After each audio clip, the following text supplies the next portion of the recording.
नवरात्र लगभग अपने समाप्ति की ओर बढ़ रहे हैं। 8वें दिन हम देवी महागौरी की पूजा अर्चना करते हैं। इनका वर्ण गौर है और इनकी गौरता की उपमा शंख, चंद्र, कुंद के फूल से दी जाती है। इनके समस्त वस्त्र और आभूषण आदि श्वेत हैं। इनकी 4 भुजाएं हैं। इनका वाहन वृषभ है। इनके ऊपर वाले दाहिने हाथ में अभय मुद्रा और नीचे वाले दाहिने हाथ में त्रिशूल है।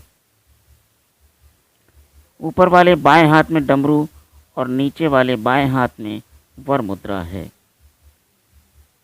इनकी मुद्रा अत्यंत शांत है।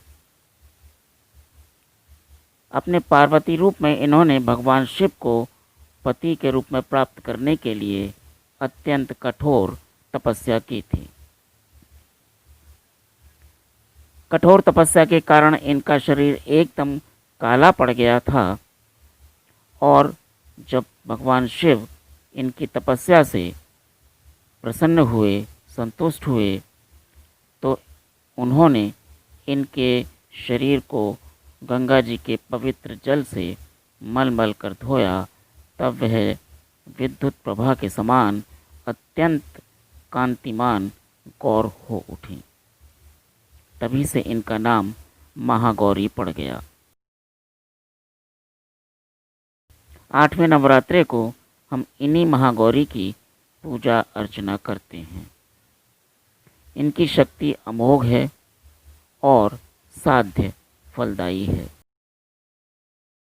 इनकी उपासना से भक्तों के सभी कष्ट धुल जाते हैं। उसके पूर्व संचित पाप भी नष्ट हो जाते हैं। भविष्य में पाप, संताप, दैन्य दुख कभी उनके पास नहीं आते। वह सभी प्रकार से पवित्र और अक्षय पुण्यों का अधिकारी हो जाता है। माँ महागौरी का ध्यान, स्मरण, पूजन, आराधना भक्तों के लिए सर्वाधिक कल्याणकारी है। माँ गौरी की कृपा से कोई भी भक्त अलौकिक सिद्धियों को प्राप्त कर लेता है। जैसा कि हमने पहले भी बताया था कि हम नवरात्र के साथ साथ आयुर्वेद के विधान का भी विवरण यहाँ दे रहे हैं। तो महागौरी आज हर घर में पाई जाती है और ये विधान अब से नहीं, बहुत पुराना है। पहले घर के आंगन में तुलसी का पौधा लगाया जाता था, पवित्र माना जाता था, शुभ माना जाता था। आज आंगन तो ख़त्म होते जा रहे हैं, लेकिन फिर भी महानगरों में, छोटे नगरों में, बालकनी में आपको तुलसी का पौधा हर घर में लगभग मिल ही जाता है। तो महागौरी को आयुर्वेद में तुलसी कहते हैं। तुलसी 7 प्रकार की होती है। सफ़ेद तुलसी, काली तुलसी जिसको आम भाषा में श्यामा तुलसी भी कहते हैं, मरवा, दवना, कुठेरक, अर्जक और वटपत्र। ये सभी तुलसियाँ रक्त शोधक हैं, यानी हमारे खून को साफ करती हैं, उसकी गंदगी को हटाती हैं, मिटाती हैं और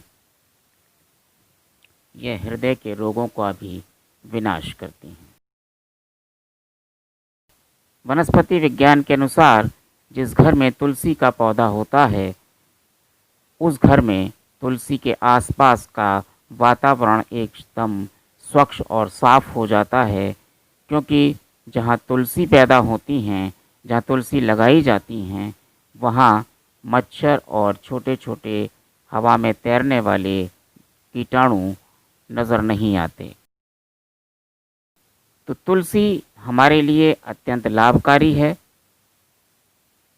आप इसको हमेशा अपने घर में लगा कर रखें, इसकी सेवा करें। धर्मशास्त्र के अनुसार तुलसी के पौधे के जड़ में शाम को एक दीपक प्रज्वलित कर देने से हमारे सारे कष्टों का निवारण हो जाता है। तो आप रहिए स्वस्थ मस्त और एकांतवास में करते रहिए पूजा अर्चना और सामाजिक दूरी बनाए रखिए, मास्क लगा कर रखिए, घरों से कम निकलिए, मंदिरों में कम जाइए, एकांतवास में पूजा कीजिए, तो निश्चित रूप से आपको भक्ति का पूरा लाभ मिलेगा।